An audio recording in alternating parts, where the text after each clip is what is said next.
किराएदार की हत्या पर आज सायरा बंद, रोड जाम, करनी सेना धरने पर बैठी। परिवार को मुआवजा, नौकरी की मांग, मकान मालिक ने की थी हत्या। 3 दिन पहले उदयपुर शहर के सूरजपोल थाना क्षेत्र में मकान मालिक द्वारा किराएदार नरपत सिंह की हत्या के मामले में आज सायरा में भारी विरोध प्रदर्शन जारी है। राष्ट्रीय राजपूत करनी सेना ने कस्बे को पूरी तरह बंद करा दिया। सायरा से रणकपुर व भानपुरा जाने वाला रोड जाम कर दिया है। बड़ी संख्या में लोग सायरा बस स्टैंड पर धरने पर बैठ गए। आक्रोशित लोग मृतक परिवार को 51 लाख रुपए मुआवजा और एक सदस्य को नौकरी सहित आरोपी को सख्त सजा दिलाने की मांग पर अड़े हैं। वहीं तनाव को देखते हुए तहसीलदार सुरेश मेहता और सायरा थाना अधिकारी किशोर सिंह शक्तावत जाब्ते के साथ मौके पर तैनात हैं। वे लोगों से समझाइश के प्रयास में जुटे हुए हैं। राष्ट्रीय राजपूत करनी सेना के प्रदेश उपाध्यक्ष जीवन सिंह धरने पर बैठे हैं। उनका कहना है कि अगर आरोपी मकान मालिक दिनेश बंसल के लिए वहां के स्थानीय लोग और पुलिस खुद ये कह रही है कि आरोपी साइको प्रवृत्ति का था। 5 माह पहले कलेक्ट्री में नकली पिस्टल लेकर घुस गया था। इतना पता होने के बावजूद पुलिस प्रशासन और आरोपी के परिवार वालों ने इस पर ध्यान क्यों नहीं दिया? अगर ध्यान देते कि ये आगे कोई अनहोनी नहीं कर दे तो ऐसी घटना नहीं होती। बिजली बिल को लेकर कर दी थी हत्या। बता दें, शुक्रवार को सूरजपोल थाना क्षेत्र में अस्थल मंदिर के पास मकान मालिक दिनेश बंसल ने किराएदार की चाकू मारकर हत्या कर दी थी। वहीं उसकी पत्नी को चाकू से वार कर घायल कर दिया था। बिजली बिल को लेकर मकान मालिक का झगड़ा हुआ। उसने किराएदार नरपत सिंह के रूम का कनेक्शन काट दिया था। नरपत ने इस बात पर मकान मालिक से सवाल किया तो दोनों में बहस शुरू हो गई। विवाद इतना बढ़ गया कि मकान मालिक ने चाकू से उसकी हत्या कर दी। पुलिस ने मकान मालिक को गिरफ्तार कर लिया था। अगर लोग कह रहे हैं, वहाँ के स्थानीय लोग यूँ कह रहे हैं, उनके जाति के लोग यूँ कह रहे हैं, प्रशासन ये कह रही है कि ये तो साइको था, कुछ टाइम पहले कलेक्टिव में के अंदर हथियार लेके, नकली हथियार लेके घुसा, तो ये लापरवाही प्रशासन की नहीं है क्या? या उसके परिवार की लापरवाही नहीं है क्या? परिवार को प्रतिबंधित करते, उसको बॉन्ड करते, परिवार को इसके भाई इसको बाहर नहीं जाने देना, कहीं अनहोनी घटना नहीं घटा दे, तो वो की वो हो गई। तो कहीं कहीं लापरवाही तो प्रशासन की सामने नजर आ रही है साहब। अगर ये मैं यूँ आए हैं, ये एक अच्छी बात है गरीब परिवार के लिए, हमारी भी संवेदनशीलता है परिवार के साथ में। लेकिन आप इस बात को भी समझते हैं, आपके साथ वकील साहब भी हैं, आप सब लोग जानते हैं इन चीज़ों को। हम सरकार या प्रशासन नॉर्म्स के बाहर कुछ कर नहीं सकते। जो नॉर्म्स है, इस नॉर्म्स में जितनी विधायक तुम्हारी गुंडागर्दी नहीं चलेगी, नहीं चलेगी। विधायक तुम्हारी गुंडागर्दी नहीं चलेगी, नहीं चलेगी। विधायक तुम्हारी गुंडागर्दी नहीं चलेगी, नहीं चलेगी। मैं सभी सर्व समाज के भाइयों से बड़ा निवेदन करना चाहता हूं कि आए दिन इस उदयपुर क्षेत्र में इस तरह की घटनाएं कहीं न कहीं आए दिन होती रह रही है। कभी हिंदू मुस्लिम की घटनाएं होती है, कभी दलित श्रवण की लड़ाई लड़ाकर ये नेता भाग जाते हैं। मैंने कल देखा था कि एक राजपूत समाज का बेटा अपनी जान तक गंवा चुका एक अपराधी ने सीने में चाकू ठोक कर उनको मार दिया गया।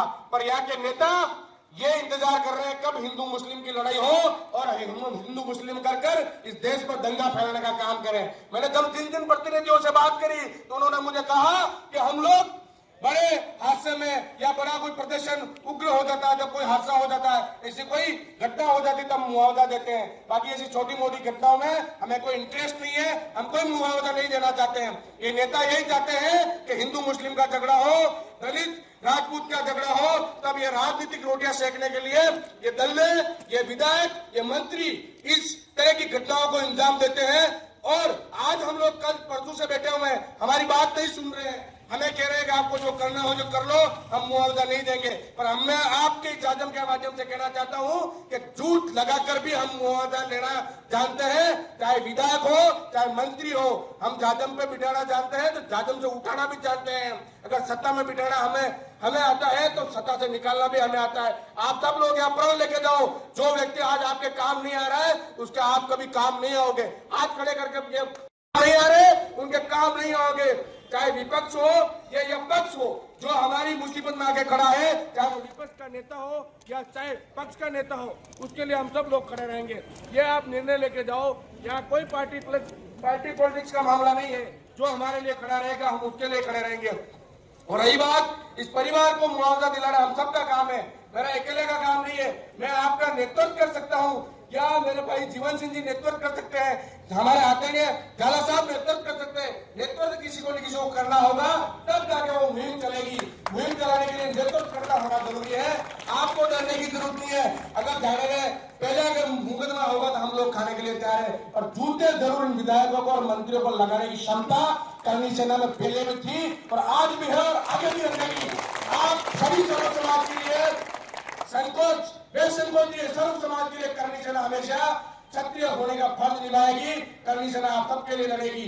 मैं उन नेताओं से आपके मोबाइल के माध्यम से कहना चाहता हूं कि आपकी राजनीतिक रोटियां अब बंद होने वाली है। आप लोगों को इन गरीब मुस्लिम दलित असहाय परिवार ने आपको वोट देकर सत्ता में भेजा, पर आप लोग अभी तक इनकी सूद लेने तक नहीं आए। ये बड़ी शर्म की बात है। कल एक मंत्री जी कह रहे थे क्या होगा, सरकारी योजना होगी वो मिल जाएगी। एक विधायक जी कह रहे थे तो मक्की काट रहा हूं। अरे बड़ी शर्म की बात है। आपको मक्की काटने के लिए थोड़ी भेजा हमने आपको सत्ता में बिठाया जनता की आवाज उठाने के लिए। आप लोग मक्की काट रहे हो यार। मक्की काटने का काम तो हम जनता का है। उनकी समस्या सुनो, आप उनकी नहीं सुन रहा, मक्की काट रहे हो। एक विधायक जी कह रहे हैं कि मेरे कोटे में पैसे ही नहीं है। अरे तुम विधायक क्यों बना यार? भाई अनपढ़ गंवार आदमी विधायक बन गया, तुझे पता ही नहीं कोटे में पैसे नहीं है। विधायक के कोटे में कितना पैसा होता है ये उनको पता ही नहीं है। और आप सबको निवेदन है कि आज अगर यहाँ न्याय नहीं मिला तो हम जो भी कमेटी हमारे आदरणीय झाला साहब, हमारे भाई साहब जीवन सिंह जी जो भी निर्णय लेंगे, हम सब लोग आगे भी बड़े मजबूती के साथ इस आंदोलन को जारी रखेंगे। और जूते लगाने की बारी आएगी तो जूते भी लगाएंगे। जय हिंद।